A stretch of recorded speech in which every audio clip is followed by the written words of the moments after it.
Well, I actually was at Phillies camp yesterday, Mike, and Blue Jays camp today. I drove 4,000 miles around the state of Florida last spring training, so I'm not just down here lounging at the beach. You know what I mean? Well, I'm sure you fit in a Frenchie's grouper sandwich, though, no? You know, I can't confirm or deny that, but it's a possibility. Well, this is an interesting camp now because there's nobody there anymore. I mean, it's got to be a weird situation walking into the Bright House complex and walking around Phillies camp, right? It was really bizarre, I have to admit.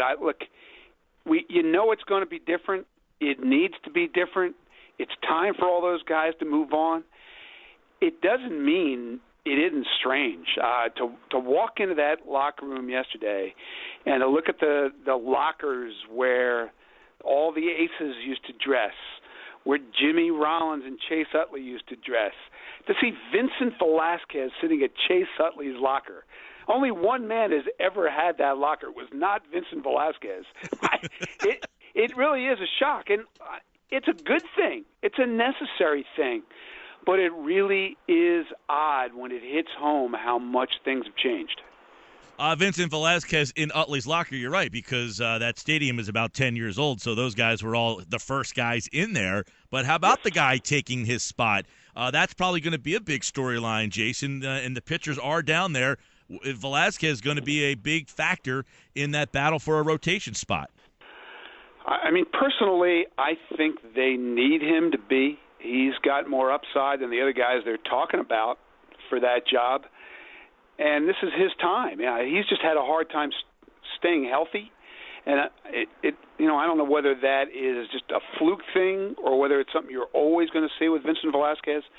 But in just terms of pure ability stuff, where he could go, what he could be, they're better if he takes a step forward, not just this spring, but this season. They're counting on that.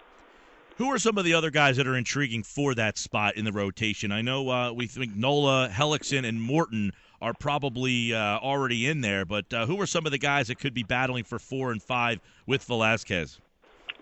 Well, it's kind of surprising that they would have 4 spots set, but you mentioned Jeremy Hellickson, Charlie Morton. They're going to be in the rotation unless something goes wrong.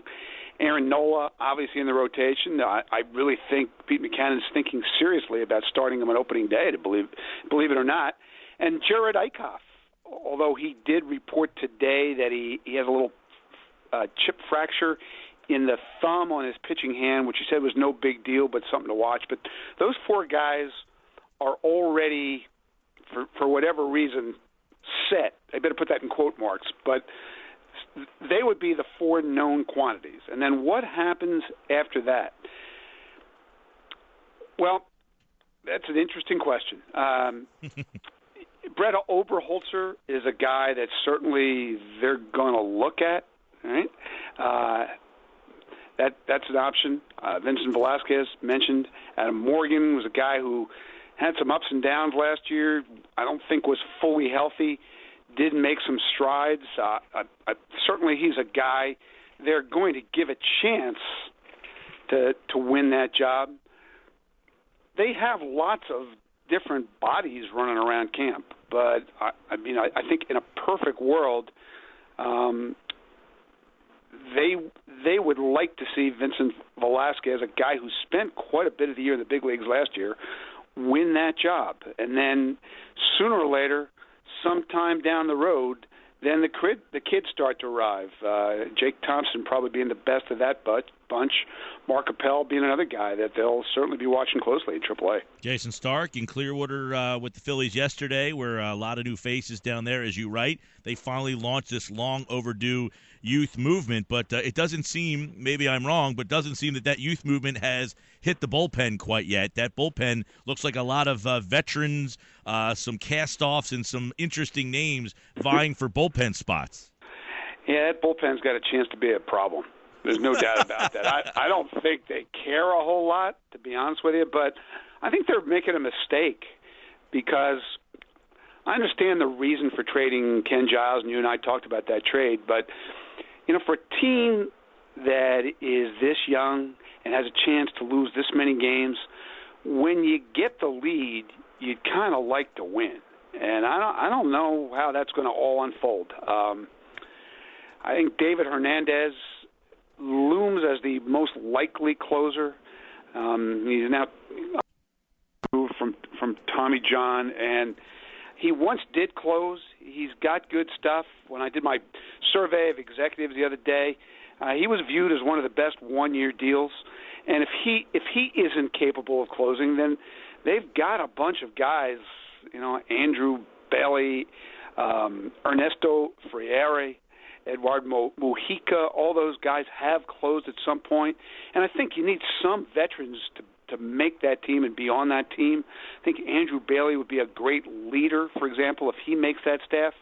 But then there's also a lot of nondescript guys with good arms, and I have no idea how that's all going to shake out. And to be honest with you, I don't think they do either. That's probably accurate. Jayson Stark, around the diamond, Franco we saw last year. Hernandez I thought was a surprise for many. Herrera, I remember you last year early in the season saying that, that he was the gem of that Rule 5 and that maybe he was a batting title contender type of guy that, and he had almost 300 last year. How much, I guess the strides he make will be big. But at least there seems to be some competition and some battles amongst these young players. It looks like they brought in a lot of young guys to compete for jobs as opposed to having that, Jeff Francoeur type of veteran to kind of lean on. Well, that's true. There's no Jeff Francoeur. The only position player who really would qualify as a quote-unquote veteran who's been around this team is Andres Blanco. Now, they did sign David Lowe, who's an outfitter for the Orioles last couple of years, the Royals before that. He's got a chance to maybe be an extra guy. But in general, Aaron Altair, you mentioned Herrera, Peter Bourjos, that's your likely outfield. Cody Ashe's in there somewhere, the Rule 5 pick, Tyler Goodell. They're just not going to score a lot of runs, man. They were last in the big leagues in runs scored last year and made no additions. Think about it. Didn't add anybody and actually subtracted Francoeur. So I would really wonder how many runs they can possibly score. Maikel Franco is going to be a great player, but I don't think he's a guy ready to carry a lineup yet. I did have a scout predict to me that if he gets 500 at-bats, he'll hit 35 home runs. I think I'll take the under, but where else is the offense coming from? Just don't see it. Yeah, and, Howard's still around. I guess him and Ruff will kind of split time over there. But you're almost looking at right. You're looking at them guys in the middle of your order, and you wonder, you just mentioned Franco, is it a worry that they really don't have a lot of great protection for him that could hurt him? I don't like the idea of having no veteran position players. I know this is one of those things that people scoff at in this day and age. You need leadership. You need what Jeff Francoeur provided last year.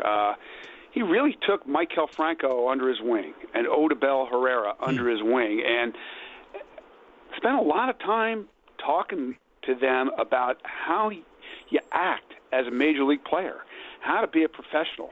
Who exactly is going to do that in this group? All I can tell you is the front office, for all the smart decisions they've made, they just weren't concerned in the least with that. I asked Pete McCannon about it yesterday, told me that if they get halfway through the spring, two-thirds of the way through the spring, and they think that's an issue, they think there are guys like that they can go get or pick up at the end of spring training. But for now, they want to see what they've got. And I don't know. I think it's a mistake. I'll tell you a story. Right back, everybody remembers the 2001 Arizona Diamondbacks that won the World Series, right? And then 3 years later, they lost, I think it was 106 games. And they got, all those guys that they won the World Series with, all those veteran players were gone.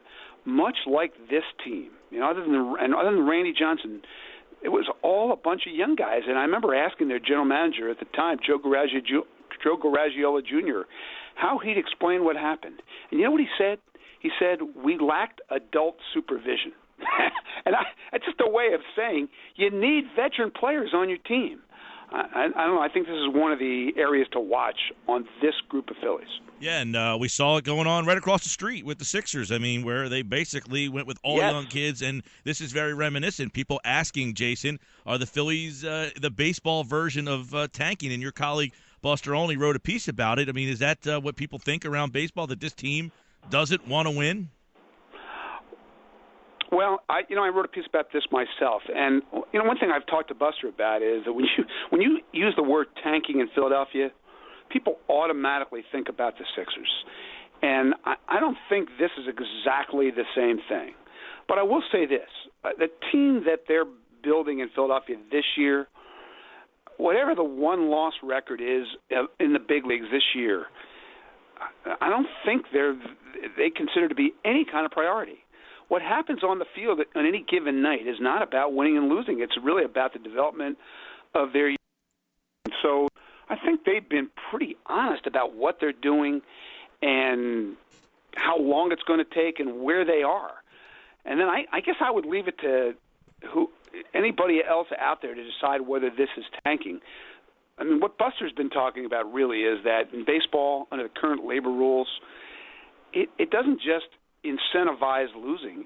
There's incentive to lose a lot because you get so much more draft pool money to play with when you go into the draft, and you can do some things with that money.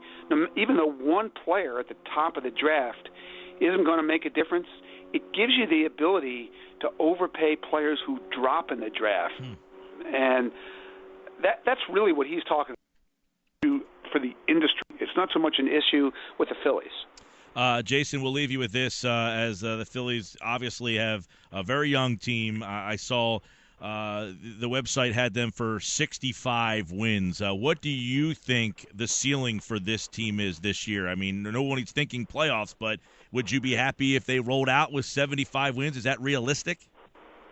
I don't see how it's realistic. The formula for how you calculate wins and losses when the season hasn't even started yet, it's pretty simple. You try to figure out, all right, how many runs can this team score, and how many runs does it figure to allow? And when you do that math and you think about the offense, the runs scored, they're going to have a huge run differential on the wrong side. Right? They could be a minus 200 run differential. And that's a team that loses in the neighborhood of 100 games. So I think 97 losses makes a lot of sense. If they won 70 games, 72 games, if they avoided losing 90, that would be an incredible achievement. But that's really, as I said, I don't think that's how they're going to measure the season. The difference between this season and last season is, look, they lost 99 games last season. But think of the guys who were playing, right? All the 75 games started by Jerome Williams and Aaron Harang and Chad Billingsley and Kevin Correa and Sean O'Sullivan, guys who were only pitching because somebody had to pitch that night. At least now it's leading somewhere. Jeremy Hellickson and Charlie Morton aren't part of anything that's developing here long term, but if they have good first halves, you can trade them in July and get something for them. And then they have this big wave of that's almost ready. And you're going to start to see those guys sprinkled in midway through this year, by the end of this year. And that's what this season means. What are those arms going to be? How fast can they get to Philadelphia? And what's their level of growth in this season? Yeah. And it's a big year for that. It is not a big year in the one-loss column. Jayson Stark all over Florida right now with spring training breaking. You can check out all of his stuff over at ESPN.com. And, of course, Jay will be down there shortly in March. Hopefully maybe we bump into you down there and trade some early season baseball stories. Man, it's already interesting. I think you were in Dunedin today, correct? I was in Dunedin, Florida today. Yep. Always a great time, that Dunedin. That's a really interesting team. They're going to win a lot more games than the Phillies. Yes, 15 minutes apart, a lot different expectations. Yep. Exactly. Well, Jay, enjoy the rest of your time down there. We know you're working hard, pal. All right, look forward to seeing you, Mike. Thanks.